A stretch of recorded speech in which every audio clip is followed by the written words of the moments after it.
Ladies and gentlemen, boys and girls, we back. League Unlock, Eric and Mark here, and it is now the LEC's turn for a little bit of power rankings after week 5, well past the halfway mark over in EU now. And to be honest, these were a lot easier to do than the North American ones. It seems more cut and dry where teams should be placed on this list. Absolutely. The tiers in LEC are pretty defined at the very least, or the teams to watch, the ones that you're looking to make a move up or down. Absolutely. This is a little bit easier than the LCSPS stuff. And that doesn't mean that there aren't some surprises, because don't look now, Mark, but the boys from Astralis, Magic Felix, the kid, not only can he play champions other than Corki, but Astralis has 3 wins on the table. They're outside of the bottom 2 mark. They are climbing all the way up. All the way up. And to be honest, I was a little bit worried for a little bit because, my excitement was going up. I was like, oh my goodness, Magic Felix coming in and it's good. And the performances are high. And then I'm like, oh, another Corki. Oh, another Corki. My man makes Corki look clean. Absolutely. But it's that's the comfort pick. And I'm starting to think to myself, okay, yeah, you look good, but show me a little more, right? I need to see that next level flair at this next level stage of the LEC.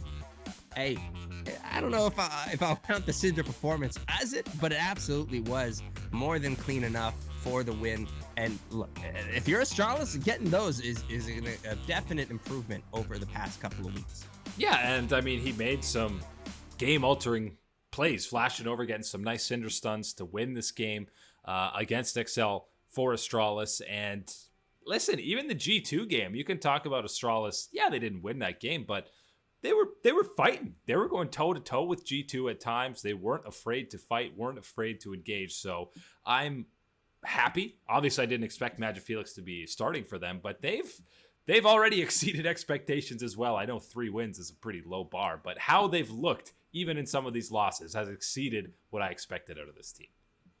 Absolutely positive notes for them. And then even, looking further down in the power rankings list, you got a squad like Vitality looking to turn things around with Crownie finally getting some positive big dub numbers against on the board. Fnatic. Yep, got to get that one.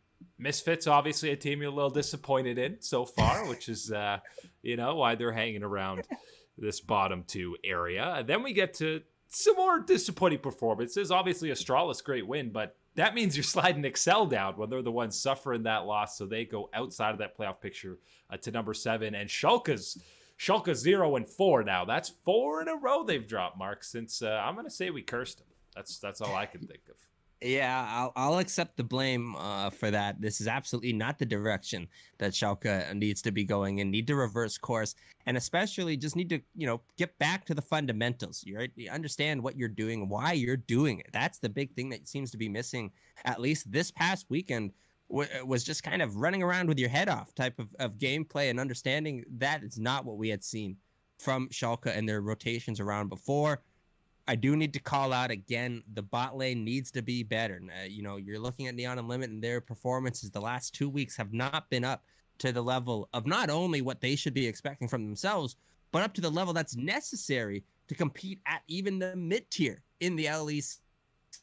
Talking about the goals of Shulk to be better, that's not going to happen with that level of performance. I think Broken Blade can clean up maybe some of his decision-making, but as far as his mechanical plays, he's absolutely been more than good. Isn't that the story of Broken Blade's career so far?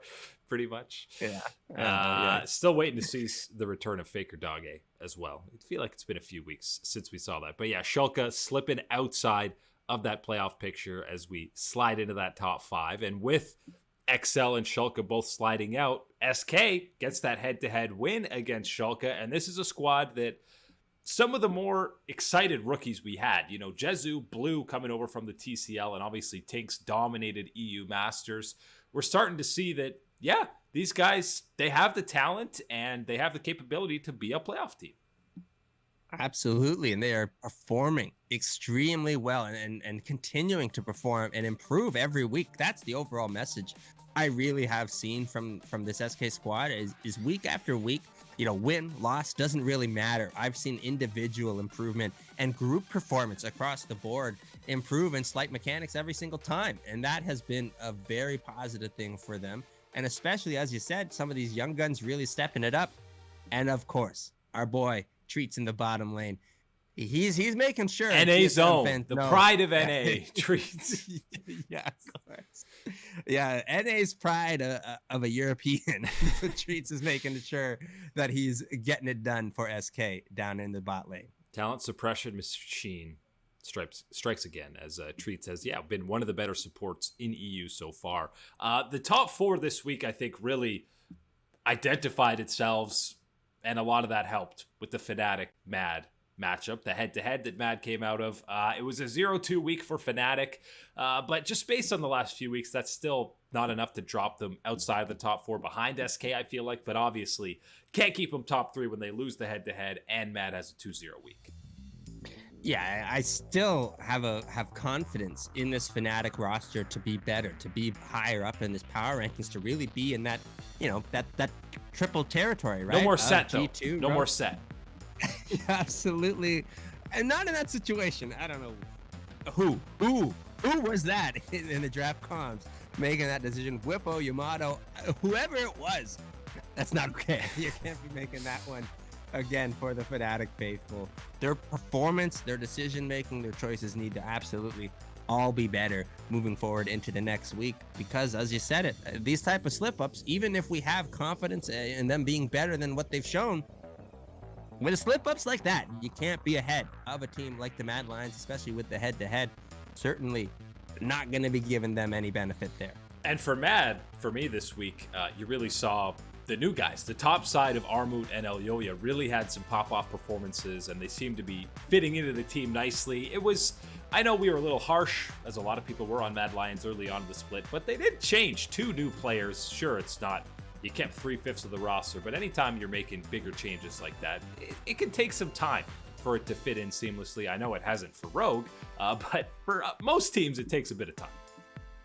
And I'm waiting for Humanoid to look more like Humanoid, right? And we're still waiting for a bit of that pop off from him individually. But you're right. The additions to the squad, the top side for sure, has been better and does deserve their praise for the positive results this past week. I think Armut is he can taste blood after he won that head-to-head against Broken Blade. He's just fired up as the true TCL champ.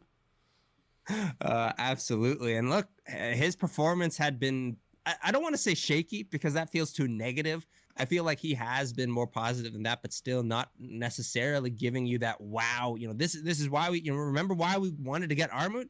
This past weekend was absolutely more so towards that performance level. And the top 2, it's more of the same. They had relatively easy schedules this week, both Rogue and G2. I mean, the Rogue games, calm, cool, and collected, never really in doubt. G2, okay, they have.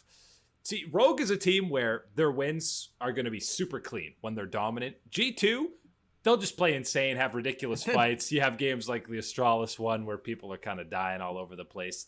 That's just the G2 playstyle. You don't knock them for it. These guys are still clearly a tier above the rest of the LEC. Yeah, how did anyone expect us to knock G2 from the top spot this week when we had them busting out the Senna and the Scion? Come on, guys, you get extra points. Extra style points for that one. Absolutely. These are the 2 top teams in Europe. At least we had some squads realize to ban away the Azir from Larson this weekend. That's an improvement for the rest of the LEC. But as far as what it did against Rogue, it didn't matter. As I said, they were clean performances, put them into the win column. If that's your blueprint to success against Rogue, you're on step 1 of about 95. Ban Azir. Yeah, exactly. Nice. We did it, guys. But I'm still even keeping them in the same tier. I'm not separating G2 into S and Rogue and A. They're both still sitting in S tier for me. Absolutely. Especially what we saw from them in the head-to-head matchup. Yep. There's no way I'm ready to call one a clear cut above the other. This is 1A, 1A as well. There's no 1B, 1C. This is just 1A, 1A, man.